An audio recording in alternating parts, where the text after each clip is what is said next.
अनुवंशिकता आणि उत्क्रांती या पाठामध्ये आतापर्यंत आपण अनुवंशिकता म्हणजे काय, उत्क्रांती म्हणजे काय आणि या उत्क्रांतीला किंवा अनुवंशिकतेला दुजोरा देणारे आपण काही पुरावे अभ्यासले.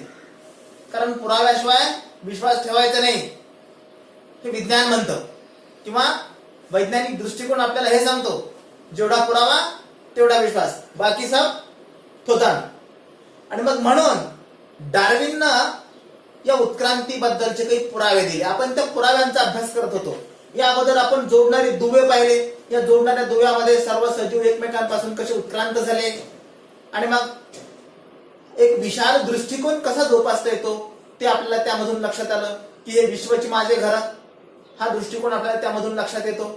शिवाय भ्रूणविषयक पुराव्यांचा अभ्यास केला असता भ्रूणांचा विकास होत असतानाच्या प्रिमिटिव्ह स्टेजेस, प्राथमिक अवस्था, सर्वच पृष्ठवंशी प्राण्यांमध्ये समानता दिसून येते, हे पण आपण अभ्यासलं. त्यानंतर आता आपल्याला डार्विनचा नैसर्गिक निवडीचा सिद्धांत अभ्यासायचा आहे. चार्ल्स डार्विन हा एक इंग्लिश वैज्ञानिक होता आणि चार्ल्स डार्विनने आपला नैसर्गिक निवडीचा सिद्धांत प्रस्थापित करत असताना हे सांगितलं की सर्व सजीवांचं परस्पर असं काहीतरी रिलेशन आहे आणि सगळे सजीव एकाच सजीवापासून उत्क्रांत झालेले आहेत. त्यांच्या प्रारंभिक अवस्था जर पाहिल्या तर सगळ्यांच्या प्रारंभिक भ्रूणावस्थेमध्ये इथं समानता दिसून येते. शिवाय जोडणारे दुवे जर पाहिले तर प्रत्येक सजीवाचा दुवा दुसऱ्या सजीवासोबत, दुसऱ्या सजीवाच्या गटासोबत, दुसऱ्या सजीवाच्या वर्गासोबत जोडलेला आहे. असंख्य वनस्पती असतील, असंख्य प्राणी असतील, हे सगळे परस्परांशी रिलेटेड आहेत. एकमेकांशी नातेसंबंध सांगणारा हा वैज्ञानिक दृष्टिकोन चार्ल्स डार्विननी सांगितलेला आहे. आणि यावरून आपल्याला एक बाब लक्षात येते की आपण एकमेकांशी प्रेमानं किंवा सद्भावनेनं वर्तन करणं गरजेचं आहे. आपण भाऊ भांडत असतो किंवा शेजारी भांडत असतो किंवा आपला देश आणि शेजारचा देश यांच्यामध्ये भांडण नेहमीच कलगीतुरे असतात. आणि हा दृष्टिकोन हा फक्त भारताला सांगितलेला दृष्टिकोन नाही किंवा मला आणि 10वीच्या वर्गातल्या विद्यार्थ्यांनाच सांगितलेला मर्यादित दृष्टिकोन नाही. हा चार्ल्स डार्विन नावाचा माणूस किंवा हा वैज्ञानिक शास्त्रज्ञ पूर्ण जगाला, आणि हे चार्ल्स डार्विननी सांगितलेलं पूर्ण जगानं मान्य केलेलं आहे. बऱ्याचदा आपल्याला चांगल्या गोष्टी मान्य असतात परंतु त्याचा अंगीकार नको असतो. का मान्य, हा ते खरं आहे हो त्यांचं, पण ते कसं वागायचं म्हणजे किती अवघड आहे. हा मग त्यांचं खरं आहे वागायचं अवघड आहे म्हणजे दोष कोणाचा आहे, त्यांचा आहे का तुमचा आहे? हा प्रश्न आपल्याला वारंवार पडायला पाहिजे. बऱ्याच आणि चांगल्या गोष्टींचं अनुकरणही करावं वाटतं. चांगली फलनिष्पत्ती हवी परंतु चांगलं कर्म नको. आणि मग हे कसं काय शक्य आहे? जर आपल्याला चांगलं काहीतरी अपेक्षित हवं असेल, जर ते घ्यायचं असेल तर मग चांगलं डार्विननी सांगितलेलं चांगलं आपल्याला मिळायलाही पाहिजे. हा जर लोभ असेल तर त्याच्यासाठी काहीतरी करावं लागेल. साधारणपणे 1809 ते 1882 मध्ये चार्ल्स डार्विननी हा नैसर्गिक निवडीचा सिद्धांत सांगितला. आणि हा नैसर्गिक निवडीचा सिद्धांत सद्यस्थितीत सर्वांना विचार करायला लावणार आहे. गेल्या 4-5 महिन्यापासून दिवसेंदिवस परिस्थिती कशी बिघडत चाललेली आहे आणि माणूस फक्त आणि फक्त स्वार्थासाठी, पैशासाठी सगळी धडपड करतोय. जगण्यासाठीची धडपड आजपर्यंत होती का नाही आपल्याला विचार करायला लावणारी, अंतर्मुख करायला लावणारी बाब आहे. खरं तर माणसाचा उद्देश काय? अन्न, वस्त्र, निवारा, शिक्षण ह्या माणसाच्या मूलभूत गरजा आहेत. आता पुढची शिक्षणाची गरज देखील मूलभूत गरजांमध्ये घातलेली आहे. म्हणून तर आपण ही धडपड करतोय. कशासाठी? आपण शिकलं पाहिजे.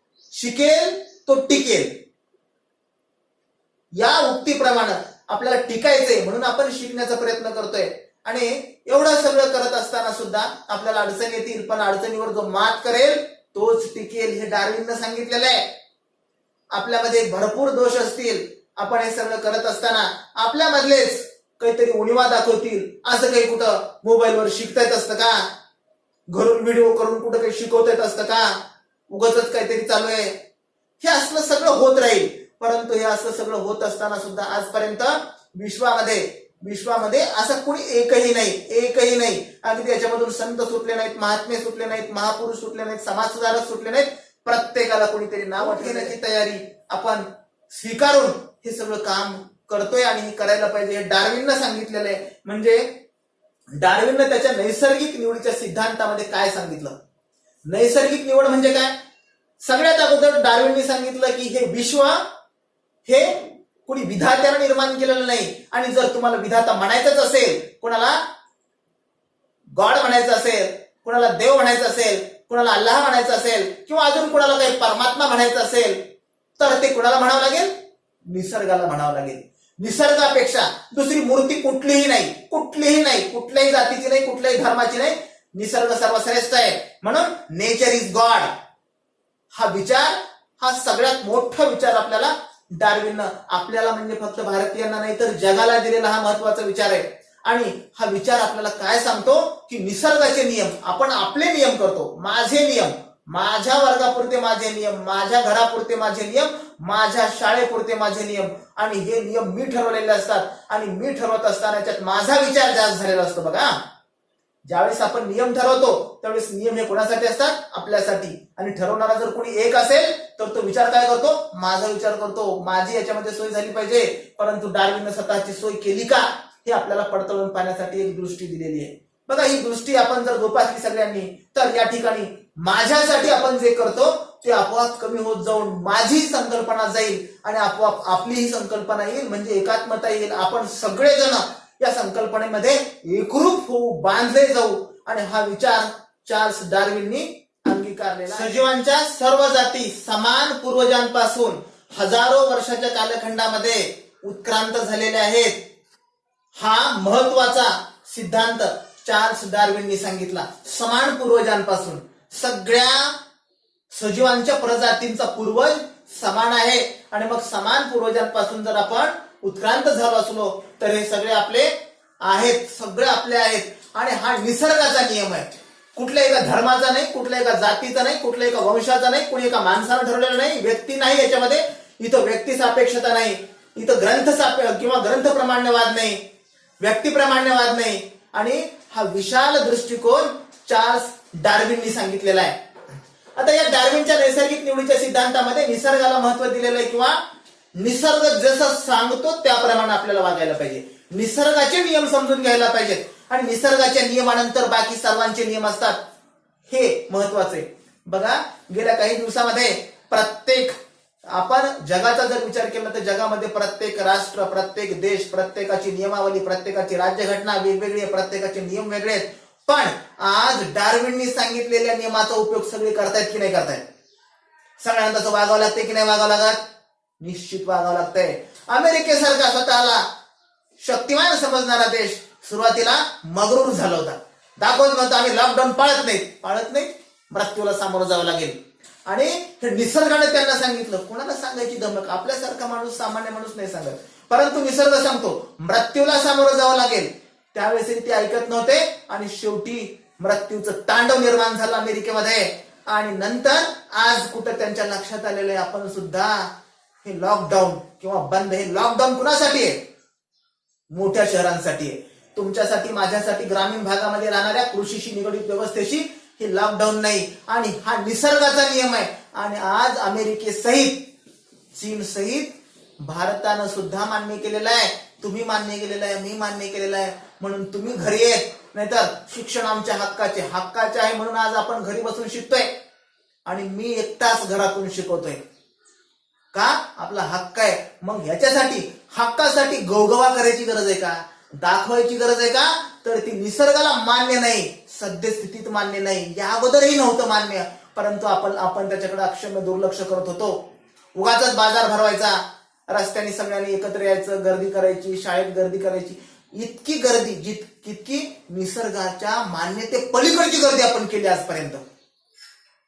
आणि निसर्गाच्या मान्यते पलीकडची गर्दी केली हे सांगायला सुद्धा उत्क्रांतीच्या सिद्धांताप्रमाणे हा हजारो वर्षाचा कालखंड जावा लागला. आणि हजारो वर्षाच्या कालखंडानंतर निसर्गाने आपल्याला याची जाणीव करून दिलेली आहे. हा उत्क्रांतीला मिळालेला आणखीन एक पुरावा आहे.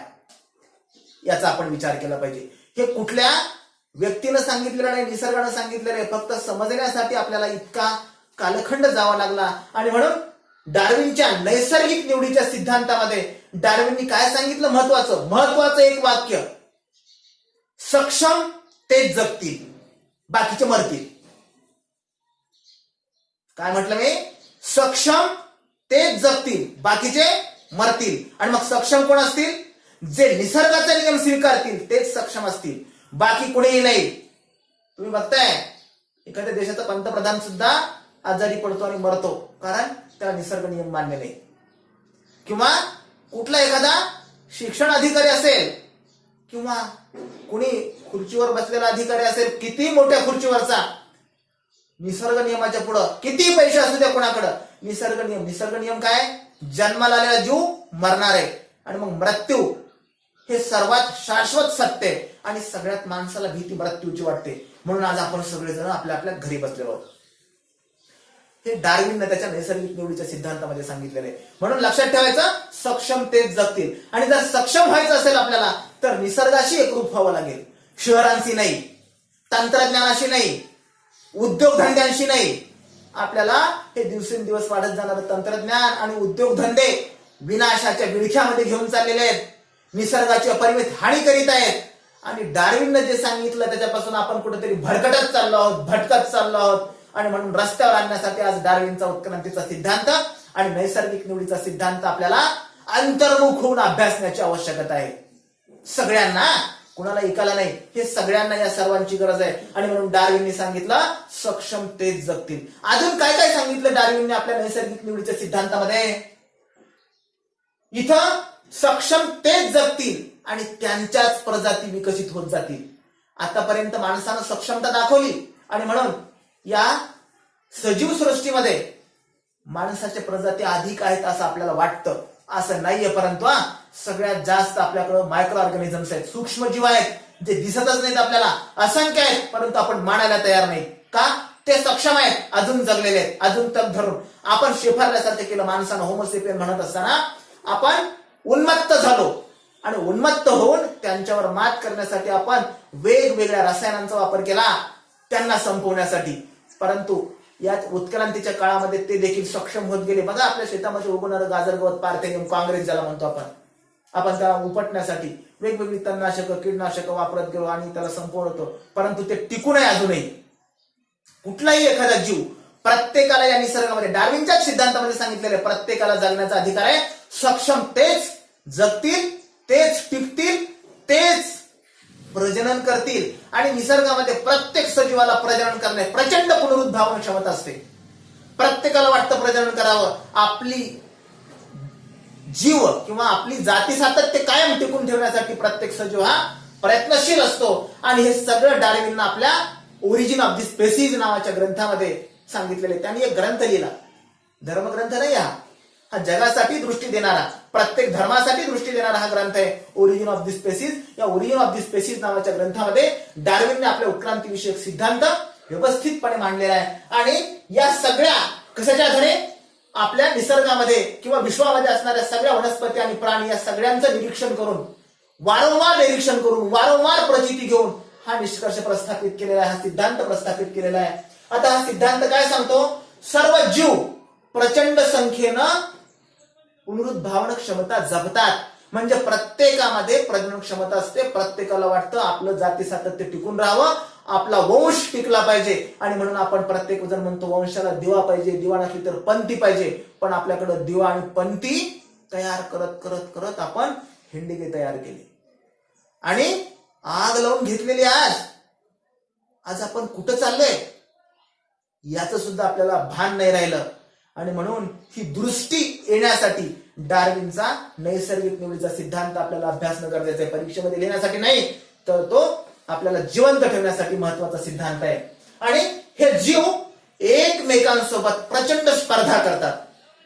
जे प्रजनन करून तयार झालेले जीव आहे ते जगण्यासाठी प्रचंड स्पर्धा करतात. हा दुसरा निकष आहे. साधं उदाहरण, आपण शेतकरी कुटुंबामध्ये वाढलेले आहोत.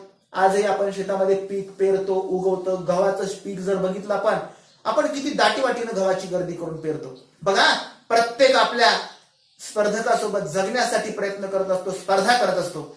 गव्हाचे 100 बीज जर आपण पेरले तर 100च्या 100 उगवतात का? 100च्या 100 उगवत नाहीत, त्याच्यामधले 80 उगवत असतील. 20 आपोआप मरतात स्पर्धेमध्ये. आणि 80 मधले सगळे उगवतात का? मातीसोबत त्याला टक्कर द्यावी लागते, पाण्यासोबत टक्कर द्यावी लागते, पाण्याच्या प्रवाहासोबत मातीचा लोट आला की अजून काही मरतात. म्हणजे जे अक्षम आहेत, अक्षम ते मरतात आणि सक्षम तेच जगतात, आपल्याला लक्षात येतं. आणि मग किती उरतात गव्हाच्या पिकाच्या प्रजाती, बियाणे? जे सक्षम आहेत तेवढेच जगतात, सगळे काही जगत नाहीत.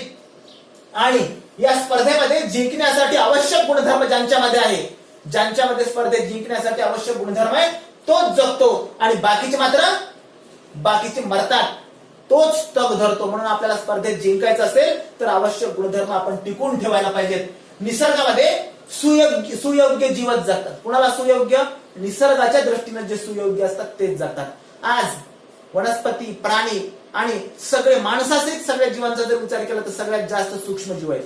म्हणजे सूक्ष्मजीव निसर्गाच्या दृष्टीने उपयुक्त आहेत. बघा कितीतरी सूक्ष्मजीव आपल्यासाठी उपयुक्त आहेत, परंतु आपण त्यांच्याकडे दुर्लक्ष करतो. जे निरुपयोगी आहेत ते मरतीलही. जे नैसर्गिक निवडीमध्ये सक्षम आहेत, उपयुक्त आहेत तेच जगतील, बाकीचे जगणार नाहीत. आणि हा गुणधर्म या सगळ्याला दुजोरा देतो. शिवाय यालाच नैसर्गिक निवडीचा सिद्धांत म्हणतात. म्हणजे निसर्ग नियम जो मान्य करतो तोच जगतो आणि हाच नैसर्गिक निवडीचा सिद्धांत आहे.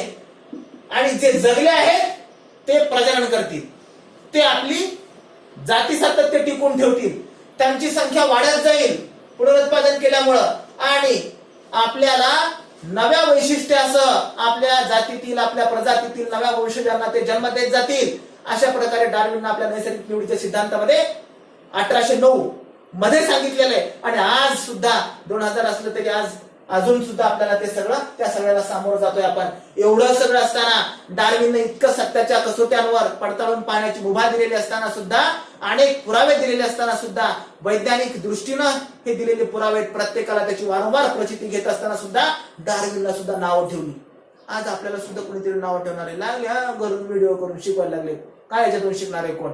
नावं ठेवणारे नावं प्रत्येकाला ठेवतात. परंतु डार्विनला काय काय नावं ठेवली? डार्विनच्या सिद्धांतावर काय आक्षेप आहेत असा प्रश्न विचारतात तुम्हाला परीक्षेमध्ये. या डार्विनच्या सिद्धांतामध्ये डार्विनने सांगितलेले नैसर्गिक निवडीच्या खेरीज आणखी काही बाबी उत्क्रांतीसाठी आवश्यक आहेत. आणि त्या आणखीन काही बाबी कोणत्या आहेत हे मात्र डार्विनच्या नैसर्गिक निवडीच्या सिद्धांतामध्ये डार्विनने सांगितलं नाही. आता डार्विनने सांगितलं नाही हा आपण घेतलेला आक्षेप आहे. आणखीन कोणत्या कोणत्या बाबी आहेत ते पण आपण लक्षात घेतलं पाहिजे आणि त्या पद्धतीने आपण जगण्यासाठी प्रयत्न केला पाहिजे. अजून काय सांगितलेलं आहे? डार्विननं उपयोगी आणि निरुपयोगी जीवांबद्दल त्या डार्विनच्या नैसर्गिक निवडीच्या सिद्धांतामध्ये स्पष्टीकरण दिलेलं नाही. कोणते उपयोगी आहेत आणि कोणते निरुपयोगी आहेत याच्याबद्दल एक स्पष्टीकरण दिले. नंबर 2चा मुद्दा.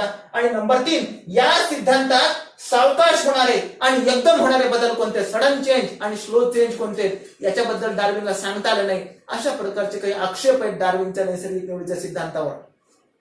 मला वाटतं हा मुद्दा आपल्या लक्षात आला असेल.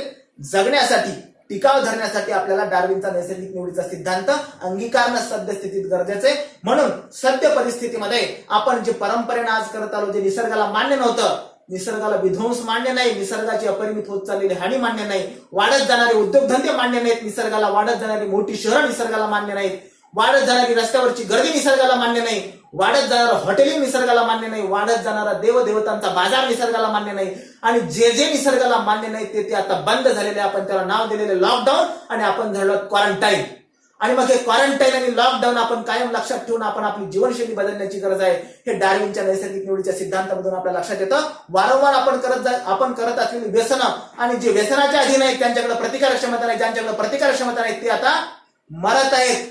रोज लाखोंची संख्या या पॉझिटिव्ह रुग्णांची. बाब अत्यंत वाईट आहे, पण वाईट आहे हे म्हणत असताना आपण स्वीकारलं पाहिजे. का हे घडतंय तर आपण निसर्ग निवडीची मान्यता किंवा निसर्ग निवड स्वीकारत नाहीत. निसर्गाचे नियम आपण जर स्वीकारले तर आपण जगणार आहेत. आणि म्हणून आपण परंपरेनं किंवा चाली रूढी रीती रिवाज जे पाळत आलेलो आहोत त्याच्यामध्ये चांगलं निसर्गासाठी जे उपयुक्त आहे तेच आपण चालवलं पाहिजे. आणि जे बाधक आहे, शरीरासाठी हानी करणारं, बाधा करणारं, मग आपली व्यसनं असतील, तंबाखू, बिडी, सिगारेट, चहा, दारू, ब्राऊन शुगर, चरस, आपू, मार्फेन, कोकेन इत्यादी, हे सगळं आपल्याला हानिकारक आहे. आपला देवदेवतांचा बाजार आपल्याला हानिकारक आहे. आणि या सगळ्या बाबी जर आपण लक्षात घेतल्या तर आपण टिकणार आहेत. यालाच डार्विनचा नैसर्गिक निवडीचा सिद्धांत म्हणतात. हा परीक्षेमध्ये तर तुम्ही व्यवस्थित लिहाल परंतु जर आज आपण हा जगण्यासाठी वापरला तर आपण सगळेजण जगू. आपल्याला कुणा एकासाठी नाही तर हे सगळे व्यवस्थित निसर्गाचं संतुलन राखून, निसर्गाचे नियम पाळून, आपले नियम निसर्गाशी एकरूप करणारे असायला पाहिजेत. निसर्गाची हानी करणे, महात्मा गांधीजींनी म्हटलं होतं, हा निसर्ग प्रत्येकाच्या गरजा भागवण्यासाठी आपल्याला पुरणार आहे, परंतु कुणाच्या हव्यासाला मात्र तो पुरणार नाही. आणि आपण हव्यास करतोय, हाव चालू आहे आपली, आपल्याला लागतं त्यापेक्षा जास्त निसर्गाकडून उरबाडून घेतोय आपण.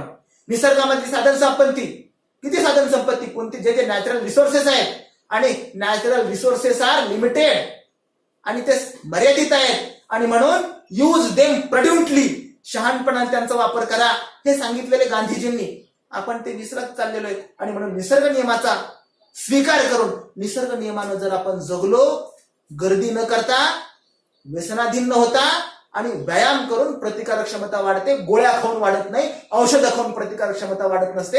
याच्यासाठी गरज असते संतुलित आहाराची, वाईट व्यसनं सोडून देण्याची, त्यागण्याची, गर्दी टाळण्याची, किंवा जे आपले बाजार चालू आहेत ते बाजार बंद करण्याची गरज आहे. हाच डार्विनच्या नैसर्गिक निवडीचा आपल्याला निष्कर्ष काढता येईल. आपल्या जिवंत राहण्यासाठी, आपल्या जगण्यासाठी. तुम्ही जगा, सर्वांना जगू द्या, हा नैसर्गिक निवडीचा निष्कर्ष.